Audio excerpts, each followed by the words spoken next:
Hello everyone, मैं हूं परमाश्वरी और आज हम करेंगे सिविक्स का चैप्टर 1 ऑन इक्वालिटी का पार्ट 2। पार्ट 1 की लिंक मैं आपको डिस्क्रिप्शन बॉक्स में प्रोवाइड कर दूंगा। Recognising dignity. You have understood by now that the caste we are born into, the religion we practice, the class background we come from, whether we are male or female, these are often the things that determine why some people are treated unequally. हमने पहले पढ़ा था कि हम लोगों को unequal treat क्यों करते हैं। जैसे हमने दो स्टोरी पढ़ी थी, एक ओम प्रकाश वाल्मीकि की और एक अंसारीस की। ठीक है, कि मतलब अब आप समझ गए होंगे कि जो हम कौन से कास्ट से हैं, कौन से रिलीजन से हैं, हमारा बैकग्राउंड, हम मेल है या फीमेल है, ये इस चीज़ से हम अनइक्वली ट्रीटेड होते हैं। जैसे ओम प्रकाश वाल्मीकि और Ansaris being treated unequally on the basis of caste and religion. कि जैसे ओम प्रकाश वाल्मीकि और अंसारीज अपने कास्ट और रिलीजन के लिए अनइक्वली ट्रीट हुए। जब एक पर्सन अनइक्वली ट्रीट होता है तो उसकी डिग्निटी वायलेटेड यानी हर्ट होती है। उसकी डिग्निटी जो है वो हर्ट होती है। और ये डिग्निटी ओम प्रकाश वाल्मीकि की और अंसारीज की दोनों की हर्ट हुई है, क्योंकि जिस तरह से वो ट्रीट किए गए हैं। By picking on him and making him sweep the school because of his caste, Om Prakash Valmiki schoolmates and teacher hurt his dignity badly and made him feel as if he was less than equal to all other students in the school. कि मतलब जैसे ये देखिए, जैसे जो ओम प्रकाश वाल्मीकि से पूरा school of playground साफ करवाया था और सब सारे बच्चे पढ़ रहे थे, टीचर्स पढ़ा रही थी, है ना। इस वजह से ओम प्रकाश वाल्मीकि की डिग्निटी भी हर्ट हुई है। क्यों? क्योंकि वो पढ़ नहीं रहे थे, साफ सफाई कर रहे थे स्कूल की। और इन सब ने स्टूडेंट, क्लासमेट्स और टीचर्स ने उनकी डिग्निटी बहुत बुरी तरीके से हर्ट की थी और उनको ये भी फील कराया था कि वो सबसे अलग हैं स्कूल में। Being a child, Om Prakash Valmiki could very little about the situation that he was in. कि मतलब वो बहुत छोटे थे इस सिचुएशन के लिए। It was his father who, on seeing his son sweep, felt angry by this unequal treatment and confronted the teacher. कि बस एक उसके पापा ही थे ओम प्रकाश वाल्मीकि के, कि देखते ही गुस्सा हो गए कि मेरा बच्चा स्वीप यानी साफ सफाई कर रहा है, और बहुत गुस्सा हुए कि उसके साथ उसको मतलब अनइक्वली ट्रीट कर रहे हैं सब, और टीचर पे भी बहुत गुस्सा आया उनको। Ansaris dignity was also hurt when person refuse to lease their apartment to them. कि अंसारीज की भी डिग्निटी हर्ट हुई जब जो अपार्टमेंट लोगों ने रेंट पे देने से मना कर दिया। However, when the property dealer suggested that they change their name, it was their dignity or self-respect that made them refuse this suggestion. कि मतलब however कि प्रॉपर्टी डीलर ने ये तक कह दिया था कि उनको अपने नाम चेंज कर लेने चाहिए। हमने पढ़ी थी ना कि उनको अपने नाम चेंज कर लेने चाहिए, लेकिन उनकी डिग्निटी और सेल्फ रिस्पेक्ट की वजह से ही उनने अपने नाम उनने ये सजेशन रिफ्यूज़ कर दिया, माना नहीं। Om Prakash and the Ansaris do not deserve to be treated like this. They deserve the same respect as dignity as anyone else. कि मतलब ओम प्रकाश वाल्मीकि और अंसारीज को ऐसे हमको नहीं करना चाहिए था उनके साथ। उनको भी इतनी रिस्पेक्ट देनी चाहिए थी जितनी हम दूसरों को देते हैं। Equality in Indian democracy. ठीक है, the Indian constitution recognise every person as equal. This mean that every individual in the country, including male and female person from all caste, religion, tribe, educational and economic background, are recognized as equal. मतलब India का constitution सारे person को एक ही नज़र से देखता है। इसका मतलब है कि कोई भी किसी भी कंट्री का हो, वो मेल हो या फीमेल हो, वो कोई से भी कास्ट का हो, रिलीजन का हो, ट्राइब का हो, उसकी एजुकेशन, इकोनॉमिक बैकग्राउंड कैसा, कोई सा भी हो, वो हम सबको एक समान ही देखेंगे। मतलब इंडिया का कॉन्स्टिट्यूशन देखेगा। This is not to say that inequality ceases to exist. It doesn't कि मतलब हम ये नहीं कह सकते कि इंडिया में इनइक्वलिटी नहीं है। ठीक है,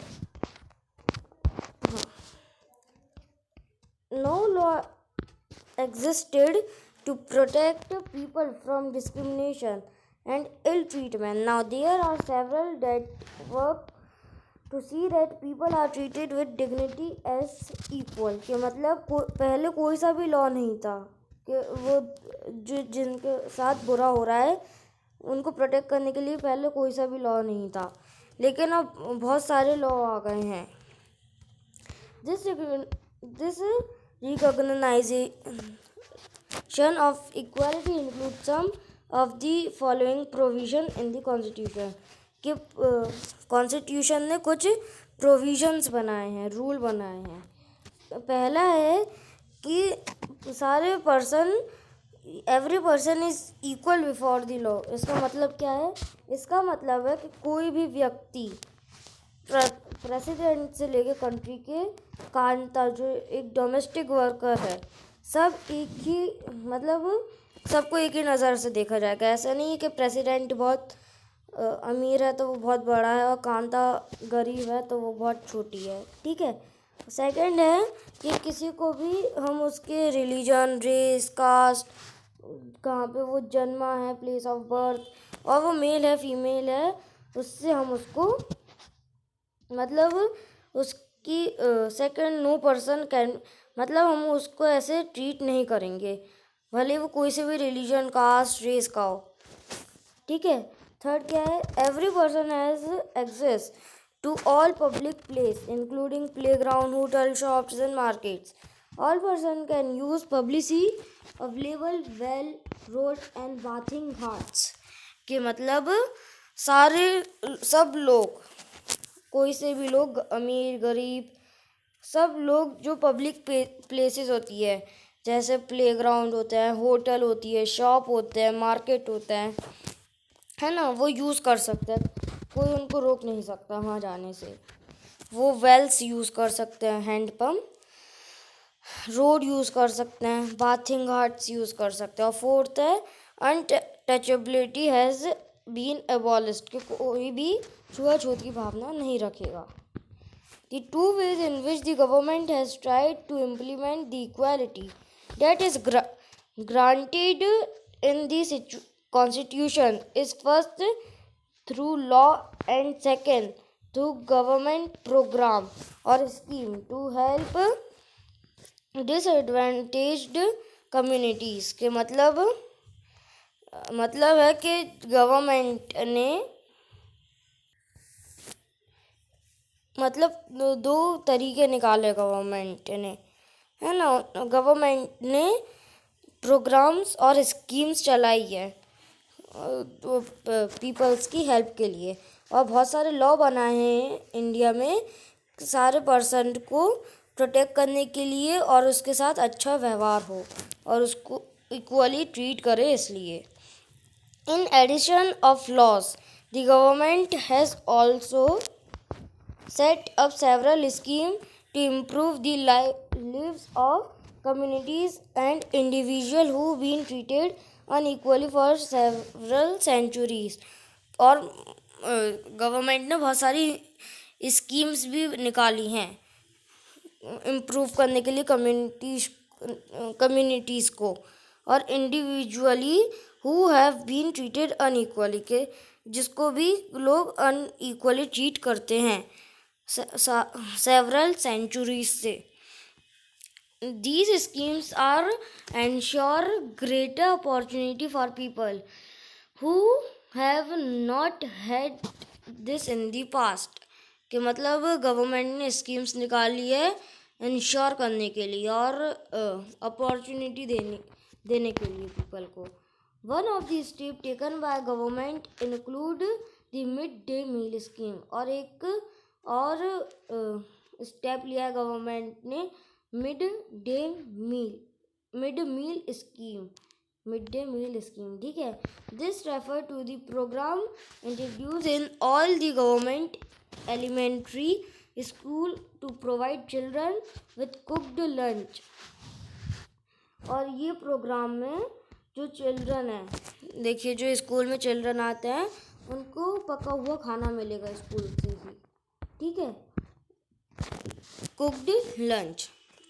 और तमिलनाडु पहला स्टेट था इंडिया में जिसने ये स्कीम इंट्रोड्यूस की थी 2001 में, और सुप्रीम कोर्ट ने सबको बोल दिया था, पूरे स्टेट्स के गवर्नमेंट को, कि ये प्रोग्राम उनमें भी 6 महीने के अंदर अंदर हो जाने चाहिए। ये बहुत इम्पोर्टेंट है। यहाँ से यहाँ तक देखिए क्या है, तमिलनाडु ने कौन सा स्टेट था जिसने ये सबसे पहले इंट्रोड्यूस किया था? तमिलनाडु। कब किया था? 2001 में।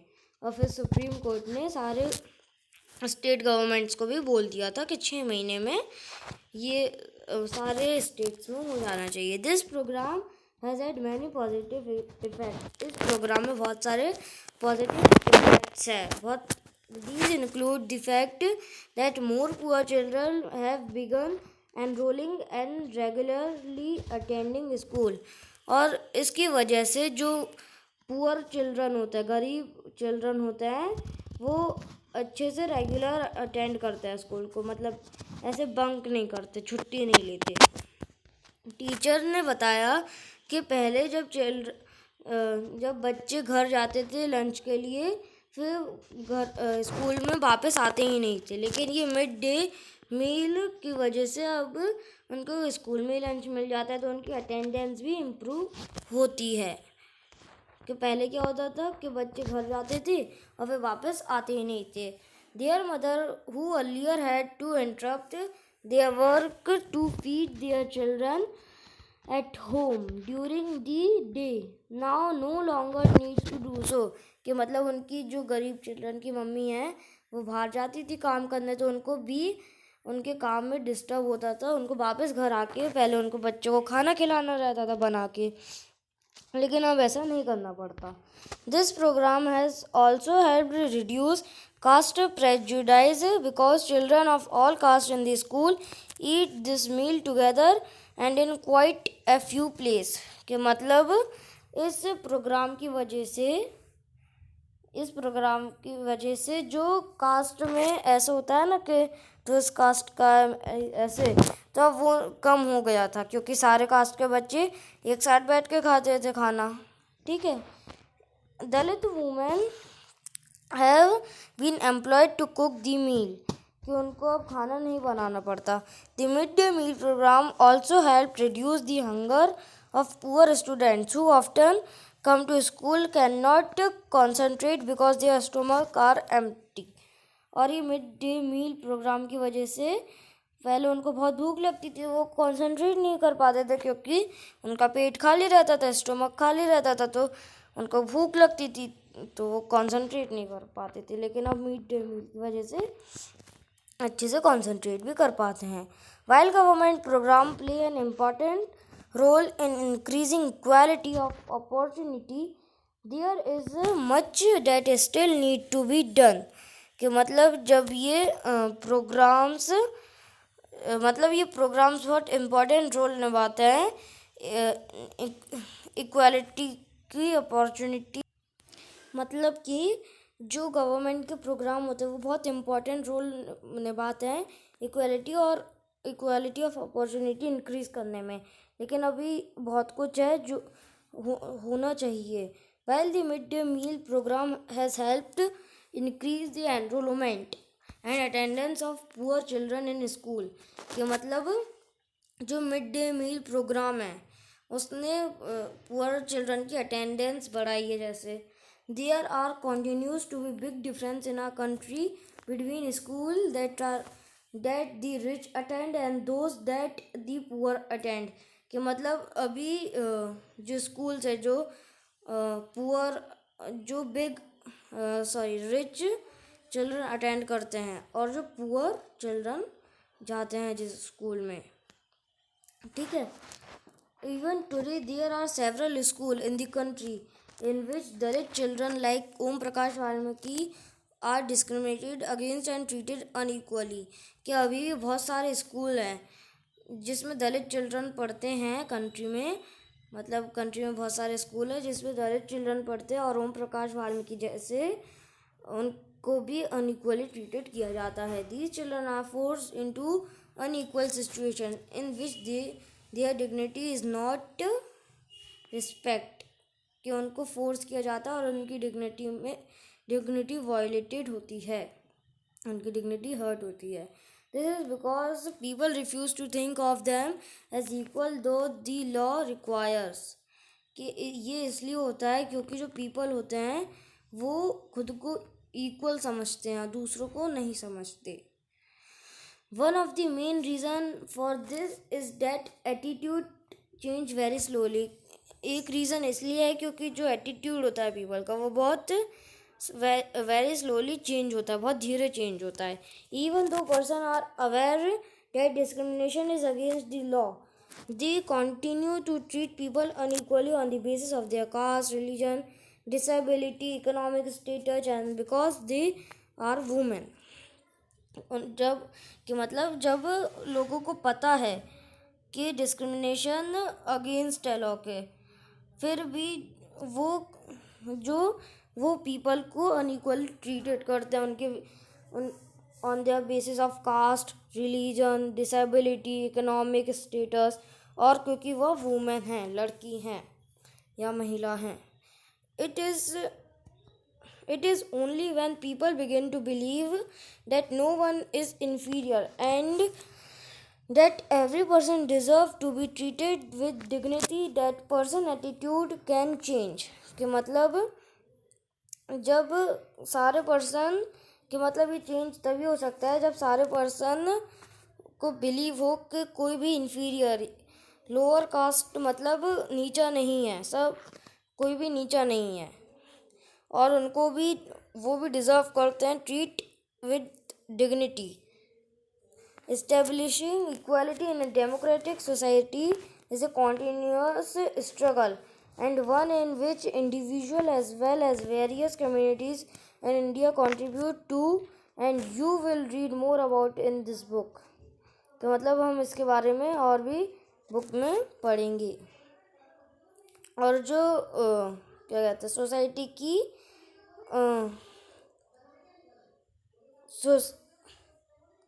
सोसाइटी के लोगों को बहुत क्या कहते हैं स्ट्रगल करना पड़ता है। Issue of equality in other democracies. You are probably wondering whether India is a only democratic country in which there is inequality and where the struggle for equality continue to exist. के मतलब आप को पता है कि India democratic country है जहाँ पे इनइक्वालिटी के लिए मतलब इक्वालिटी के लिए सब स्ट्रगल करते हैं। The truth is that in many democratic countries around the world the issue of equality continues to be the key issue around which communities struggle. कि मतलब जो डेमोक्रेटिक कंट्रीज होती हैं उनमें भी इक्वालिटी का इशू चलता रहता है, कंटिन्यू होता है, ठीक है। For example in the United State of America, USA, जिसको हम यूएसए बोलते हैं, United State of America, the African American whose ancestors were the slaves who were bought over the Africa continue to describe their lives today as largely unequal. कि मतलब जैसे कि USA में Africans और अमेरिकन्स के बीच में बहुत लड़ाई होती थी कि हम काले हैं, हम गोरे हैं, तुम, ठीक है। और उनको जो अफ्रीकन्स को अनइक्वली ट्रीट किया जाता है। This despite the fact that there was a movement in late 1950s के मतलब एक मूवमेंट हुआ था 1950 में to push the equal right for African American के एक मूवमेंट हुआ था 1950 में इक्वल राइट अफ्रीकन अमेरिकन्स में के लिए period of this African American were treated extremely unequally in the United States and denied equally through law के मतलब पहले अफ्रीकन अमेरिकन्स अनइक्वली ट्रीट किए जाते थे यूनाइटेड स्टेट में. For example when travelling bye बस they either had to sit at the back of the bus or get up from their seat whenever a white person wished to sit के मतलब जैसे ये पूरी बस है, ये एक सीट है, इस पर अगर अफ्रीकन अमेरिकन यानी काला बैठा हो और यहाँ से गोरा आ जाए तो अगर उसकी इच्छा हो बैठने की तो इसको या तो पीछे वाली सीट पे जाना पड़ेगा या फिर खड़ा होना पड़ेगा. मतलब वाइट वाले अपनी मर्जी चलाते थे. रोज़ा पार्क एक लड़की का नाम है, रोज़ा पार्क, जिसका बर्थ हुआ था 1913 में और उसकी डेथ हुई थी 2005 में. वो भी एक काली थी यानी अफ्रीकन अमेरिकन वुमेन थी और वो tired from a long day at work refuse to give up her seat on a bus white man on 1 दिसंबर 1955 के मतलब वो काम करके बहुत थक गई थी, टायर्ड थी और तभी एक वाइट मैन आया. ये कब की बात है? 1 दिसंबर 1955 की. और उससे बोला कि तुम अपनी सीट से उठ जाओ, मेरे को बैठना है.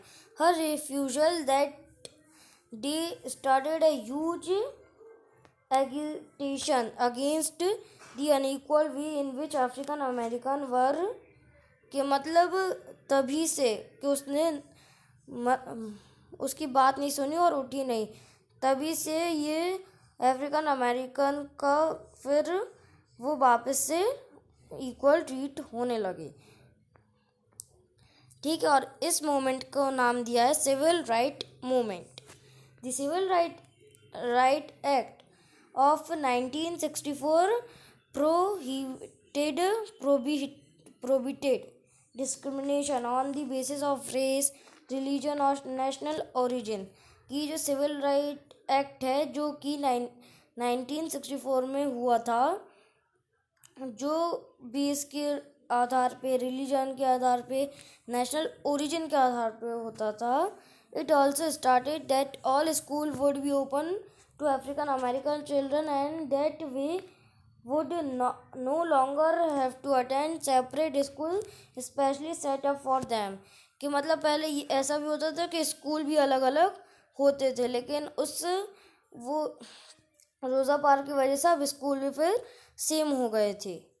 ठीक है. However, despite this a majority of African American continue to be among the poorest in the country.